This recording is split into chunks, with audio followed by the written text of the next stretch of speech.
আপনি একটি নিশে ভালো করতে হলে অবশ্যই আপনাকে আপনার সেই নিশের অ্যাকচুয়াল কম্পিটিটরদেরকে খুঁজে বের করতে হবে।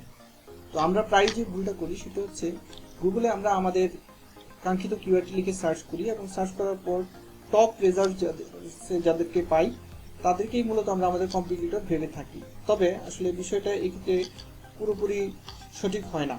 কেননা যেমন ধরেন অনেকেই ঠিক এইরকম ফুটপ্রিন্ট দিয়ে তাদের এক্সাক্ট কিওয়ার্ডের কম্পিটিটরদেরকে খুঁজে থাকে অল ইন টাইটেল কোলন তারপর তার এক্সাম্পল কিওয়ার্ডটি। কিন্তু এখানে যে সমস্যাটি সেটি হচ্ছে যে এখানে আমরা যে কম্পিটিটরদেরকে পাচ্ছি তাদেরকে একটি নির্দিষ্ট কিওয়ার্ডের উপর বেস করে কম্পিটিটর পাচ্ছি, কিন্তু এখানে যারা রয়েছে তারা তাদের সাথে আমাদের কমন কিওয়ার্ডের যে মিল সেক্ষেত্রে কিন্তু অনেক ক্ষেত্রে হয়ে থাকে না।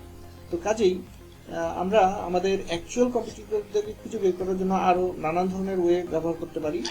যেমন ধরেন আমরা এই ধরনের একটি ফুটপ্রিন্ট ইউজ করতে পারি, রিলেটেড কোলন, এরপর আপনি আপনার ওয়েবসাইট বা আপনার কম্পিটিটরের একটি ওয়েবসাইট আপনি যদি এখানে ইনপুট করেন সেক্ষেত্রে অন্যান্য রিলেটেড ওয়েবসাইটগুলো এখানে আপনাকে শো করবে। এবং সেক্ষেত্রে আমরা যেটা করতে পারি, আমরা যদি আরো অ্যাডভান্স লেভেলে দেখতে চাই সেক্ষেত্রে আমরা এখানে একটি ফ্রি টুল রয়েছে যার নাম হচ্ছে সিমিলার ওয়েব।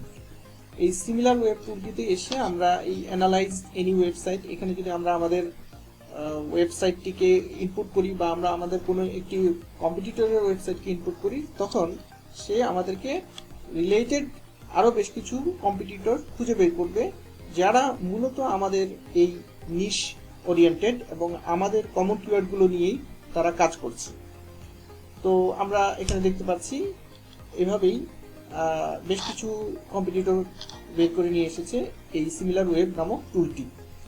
এবং আমরা যদি চাই যে আমাদের অ্যাকচুয়াল কম্পিটিটরদের আরও মোর ডিটেইলস তথ্য জানার জন্য, সেক্ষেত্রে আমি রেকমেন্ড করব Ahrefs টুলটি।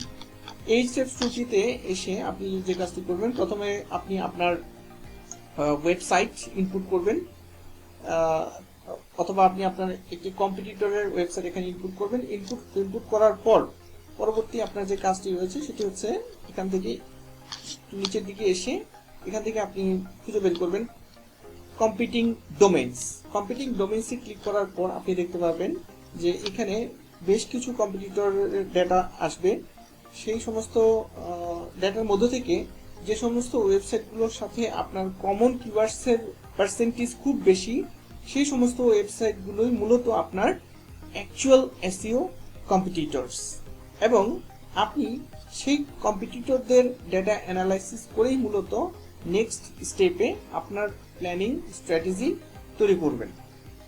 তো আশা করছি এইভাবে আপনি আপনার এসইও কম্পিটিটরদের অ্যাকচুয়াল কম্পিটিটরদেরকে খুঁজে বের করতে পারবেন। তো কাজেই পরবর্তীতে আমরা আরো কিছু বিষয় নিয়ে আলোচনা করব, যেমন আমাদের অ্যাকচুয়াল কম্পিটিটরদের বেশ কিছু ডেটা কিভাবে আমরা সেগুলোকে কালেক্ট করব। তো আপনারা আমাদের এই ভিডিওটি দেখার পর অবশ্যই আমাদের চ্যানেলটি সাবস্ক্রাইব করে রাখবেন। আশা করছি নিত্য নতুন ভিডিও আমরা শেয়ার করতে পারবো। ধন্যবাদ।